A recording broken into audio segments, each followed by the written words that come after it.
여러분 사랑합니다. 축복합니다. 오늘은 8월 4일 수요일입니다.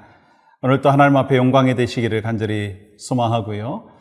찬송가 79장, 우리가 참으로 좋아하는 찬양이 있죠. 주 하나님 지으신 모든 세계 찬양하겠습니다.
오늘 허락하신 말씀은 신명기 5장 8절의 말씀입니다. 너는 자기를 위하여 새긴 우상을 만들지 말고 위로 하늘에 있는 것이나 아래로 땅에 있는 것이나 땅 및 물속에 있는 것에 어떤 형상도 만들지 말며. 아멘.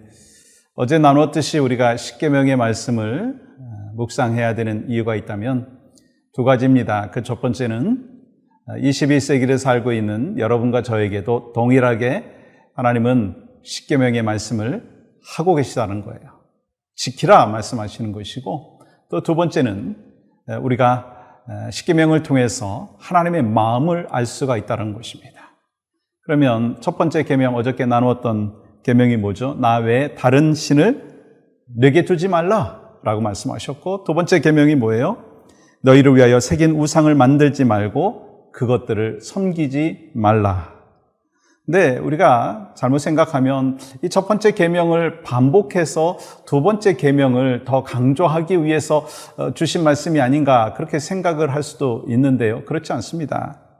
첫 번째 계명을 통해서 하나님 외에 다른 신을 섬기지 않겠다고 결심한 백성들인데도 불구하고 우상을 만들고 섬기는 사람들이 있다라고 하는 것입니다. 그렇기 때문에 다시 말씀하시고 또한 우리에게 구체적으로 우상을 섬기지 말라라고 하는 두 번째 계명을 주셨다라고 하는 것입니다. 왜냐하면 하나님을 우상화할 수도 있다는 거예요. 무슨 말이냐면 이 하나님을 우상한다는 것이 무엇이냐면 영이신 하나님을 형상화하려고 하는 그런 모습이 있다는 거예요. 여러분 요한복음 4장 24절에서 이렇게 말씀하시죠. 하나님은 영이시니 예배하는 자가 영과 진리로 예배할지니라.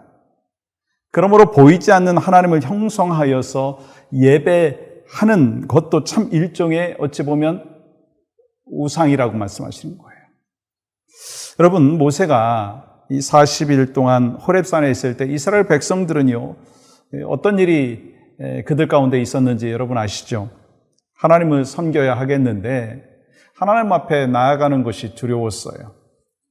그리고 모세는요, 산 위에서 올라가 가지고 40일 동안 내려오지 않습니다. 그러니까 우왕좌왕하죠. 결국 그때 그들이 선택한 것이 무엇인가? 출애굽기 32장 1절 말씀 이렇게 보십시오. 우리를 위하여 우리를 인도할 신을 만들라. 이스라엘 백성들은요, 아론에게 달려가서 하나님을 대신할 형상을 만들어 달라고 강력히 요구합니다. 근데 아론이요, 모세 다음에 넘버 2잖아요. 근데 그걸 받아들이면서 이 우상을 만드는 그러한 일에 주도적인 역할을 했습니다. 여러분, 이스라엘 백성들이 아론을 향해서 뭐라고 요구를 하고 있습니까? 출애굽기 32장 1절은 이렇게 기록합니다. 백성이 모세가 산에서 내려옴이 더딤을 보고 모여 백성이 아론에게 이르러 말하되 일어나라, 우리를 위하여 우리를 인도할 신을 만들라. 이 모세 곧 우리를 애굽 땅에서 인도하여 낸 사람은 어찌 되었는지 알지 못함이라. 자기들을 인도할 신을 만들라고 요구를 하고 있어요. 여러분, 아론은 거기에 대해서 고민을 했겠죠. 근데 결국 어떻게 했어요? 2절 말씀 보세요. 아론이 그들에게 이르되 너희의 아내와 자녀의 귀에서 금고리를 빼어 내게로 가져오라. 그리고 아론은 하나님 대신해서 금송아지를 만들고 백성들에게 절하게 만들었습니다. 송아지 형상을 하나님의 자리에 올려놓게 된 것입니다. 그게 우상이죠. 근데 오늘날 우리가 살아가고 있는 여러분과 저의 삶 속에서는 그 우상을 형상화해서 만들지 않습니다. 그렇다면 우리는 어떻게 하느냐는 거예요. 어떻게 우상을 숭배하느냐는 거예요. 가만히 보니까 우리가 우상을 형상화하지 않지만 우리의 생각과 문화 속에서 그것이 많이 침범해 있는 우상 숭배를 하고 있는 것을 보게 됩니다. 저는 3가지를 한번 생각을 해봤는데 그 중에 첫 번째 오늘 말씀드리고 그리고 2가지는 다음 시간에 같이 나누게 되는데요. 첫 번째는요, 율법주의입니다.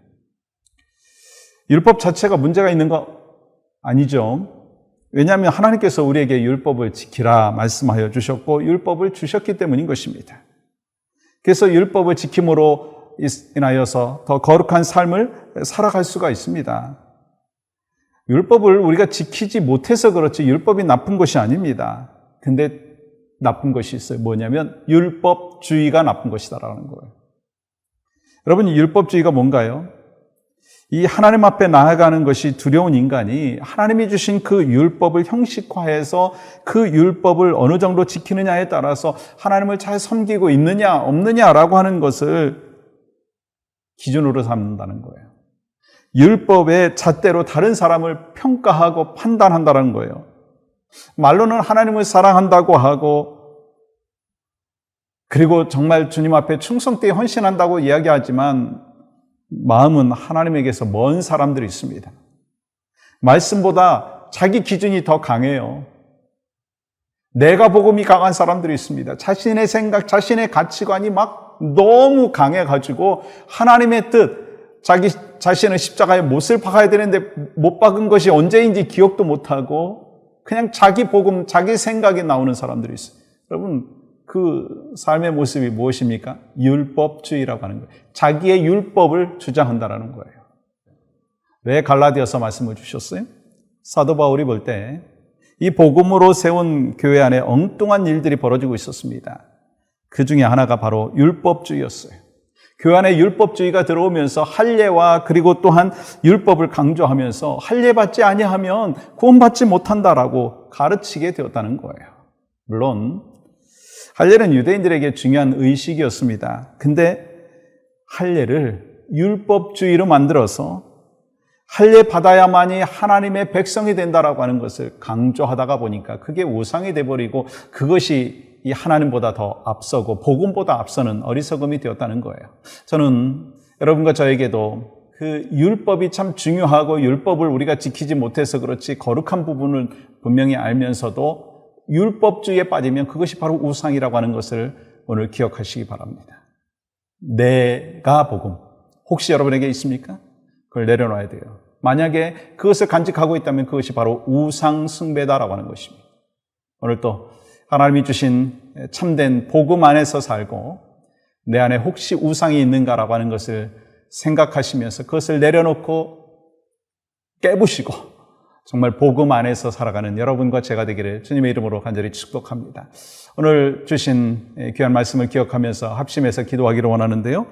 우리 목회자와 교회 리더십을 위해서 기도해 주십시오. 교회를 섬기시는 우리 목회자들 그리고 당회원들 가정과 사역 위에 주님의 은혜와 평강을 허락하여 주시옵소서. 우리 구역장들과 사역팀장들에게 열정과 헌신의 마음이 회복되게 하시고 이를 통해서 교회가 건강하게 세워질 수 있도록 은혜를 베풀어 주시옵소서. 말씀 인도자들을 축복하여 주셔서 성령 충만하게 하시고 말씀대로 살아가는 은혜가 있게 하여 주시옵소서. 여러분, 오늘 또 하나님께서 허락해 주신 복된 귀한 날 주님의 말씀과 더불어서 기도와 더불어서 승리하시기를 간절히 축복합니다. 하나님 감사합니다. 오늘 또 에브리데이 크리스찬으로 주님 앞에 영광과 기쁨이 되는 모든 하나님의 사람들 될 수 있도록 은혜를 베풀어 주시옵소서. 예수님의 이름으로 기도하옵나이다. 아멘.